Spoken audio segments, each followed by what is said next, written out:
လူပုဂ္ဂိုလ်အားလုံးကိုယ်စိတ်နှပြကျမ်းမာချမ်းသာကြပါစေ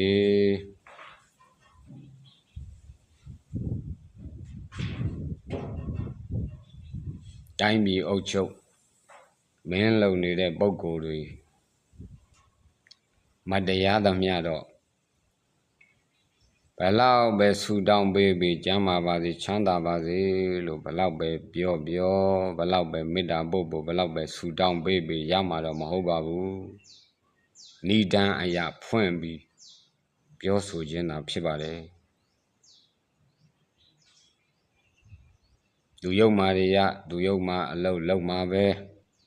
သူတော်ကောင်းတွေကတော့သူတော်ကောင်းအလုပ်လုပ်ရမှာပဲပေါ့ပြည်သူတွေနေအိမ်တွေဒီလောက်ဘုံကျဲနေတာကိုထောက်ခံတဲ့လူတွေကလည်းရှိကြသေးတယ်လက်တွေ့ကြဟုတ်ပါတယ်လို့ပြောနေတာကိုလည်းပဲမယုံကြည်တဲ့သူတွေကရှိနေကြသေးတယ်အဲ့ဒီတော့စဉ်းစားကြပေါ့ဘာလောက်ပါညာလောက်ပါလို့တော့မတိုက်တွန်းပါဘူး